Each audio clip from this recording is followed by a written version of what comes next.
Donald J. Trump is calling for a total and complete shutdown of Muslims entering the United States until our country's representatives can figure out what the hell is going on.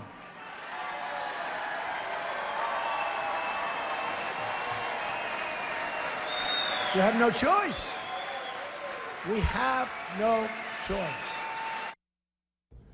That is Donald Trump on Monday. You can hear the applause there from his supporters as he's making those kind of comments. And now, since the comments, he has taken a lot of heat. He's also walked back parts of the comments, meaning that in his initial comments, he even meant that, hey, look, if you're an American Muslim citizen traveling overseas, you're not welcome back.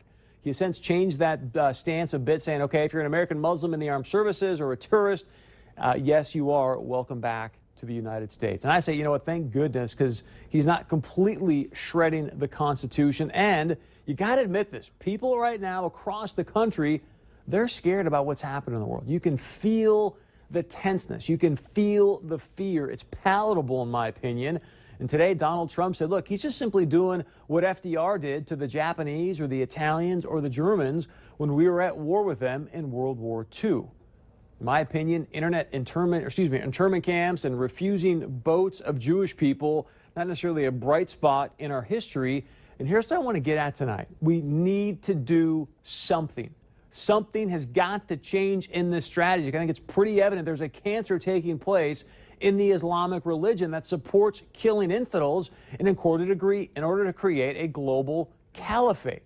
Now, let me be crystal clear because people freak out about this kind of conversation. I'm not saying this is happening to all Muslims, and we must be doing something to protect our homeland and American citizens. We're going to talk more about that in just a moment. One thing I want to encourage you to do tonight is please, I am begging you from what's happening right now across the world, begin to do your homework and study the religion of Islam.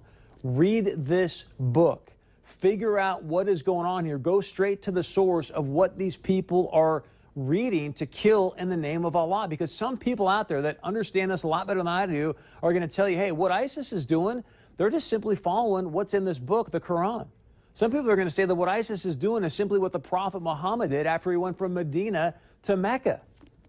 Or from Mecca to Medina, excuse me. So a couple things that I think are important. One, we need to do our homework, as I just mentioned. I think it's imperative you start to study this thing because we as a nation, as a community right now, we don't know enough. We don't understand enough about the Quran, the Hadith, or the entire religion of Islam. And that is why I think it's so critical that right now you take it upon yourself to do some studying, but also sit down with other Muslims and ask questions so we can try to begin to understand where each other's coming from. We cannot let our fears of the unknown, meaning this, dictate all of our actions and completely shred our Constitution because we're scared. The other thing we can't be doing is what happened in Grand Forks. It was reported this afternoon that the fire at a Somali restaurant was arson, and there was vandalism on the wall of the same restaurant of a Nazi SS, and below that was spray painted the words, "Go home." I don't think that's the answer. In my opinion, we need to be searching out and finding Muslims that want to reform their faith for the 21st century. We need to have those conversations and encourage these people to stand up and stop the radicalization of their faith. I want to give you an example. People like Azra Nomani. She's going to be joining me right here tomorrow night on 6:30 Point of View. Azra is the author of the book, Standing Alone in Mecca, An American Woman's Struggle for the Soul of Islam. Just this past Sunday, Azra and other Muslim leaders from across the globe started what is called the Muslim Reform Movement. Now, these Muslim leaders, they want to reform Islam into a religion of peace and human rights, and we're going to find out specifically from Azra how they plan on doing that tomorrow night. But here's where things, in my opinion, get extremely ignorant and frustrating. Earlier this week, myself and my producer, we reached out to a local group who recently started a Facebook page called Fargo Moorhead Muslims and Friends Against ISIS. Now, in the local paper here, the leaders of the group claim the following. They said, and I quote, the two say they want to create a platform for Muslims to voice their concerns and to educate people. They say the goal is for Muslims and Christians to unite and stand up against what ISIS is doing. ISIS wants to create a division between Christians and Muslims, where what I want to do is create a unity, a solidarity, where we can all voice the same concerns and stand up to these inhumane acts, according to Mai. So this is what they say they're about, but here is what they are actually doing when it comes to actions. When I tried to become a member of this group, as you can see here in just a moment, they actually blocked me from becoming part of the group. Then one of the leaders who would not call me back, Carol Syme, she's a leader of this group, and oh, by the way, she's also a former English teacher at Fargo South High School. She did call my producer back, and she told him the following. Wait till you hear this, because I want you to keep this in mind.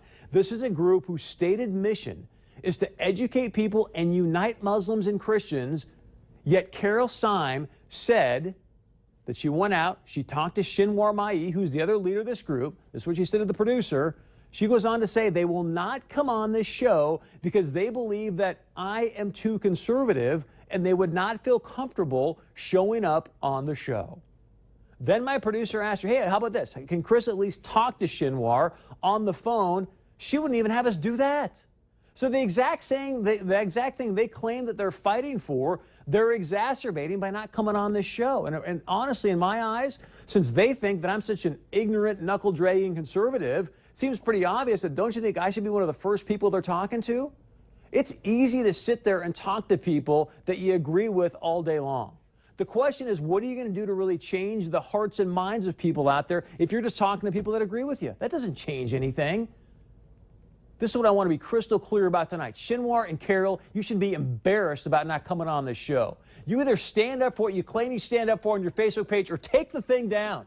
But quit being a farce. Quit telling people what your intention is and then not following through, Shinwar. Oh, maybe that's just simply what you're practicing. Maybe you're practicing what your Quran tells you to, Shinwar, taqiyya, where it actually says in the Quran it's okay for you to lie to infidels in the name of Allah. Is that the deal, Shinwar? Because it is embarrassing you won't come on the show and have a candid, honest conversation about what's going on and the fear in this community. I think it's wrong. We need to begin to understand each other and try to dissipate the fears so that the people that are experiencing them can get rid of them. We got to sit down and have these kind of candid conversations, not shut it down because, oh, you might feel uncomfortable. I don't really care right now. This is important stuff. Your actions of this are the antithesis of what you say is going on. In our nation, our community right now, we've got to have these conversations. We're going to have them tomorrow night on this show when Miss Amani comes on and talks about what they're going to do to reform America. You sit out there and scorch Donald Trump for what he's saying, but you're doing the exact same thing by hiding around in a big echo chamber of people that agree with you. It is ridiculous. So I want to know your thoughts about what Donald Trump said. We had a lot more going on, but I do want to get to your feedback tonight because that's probably the most important part of the show. There's a lot of options we can do to protect this homeland. We'll talk more about those later. But first, join our conversation. Text us your feedback. I think Shinwar and Carol, they should be embarrassed about what's going on. Here's how you can let us know your thoughts. Text us 369-3187. We'll be right back.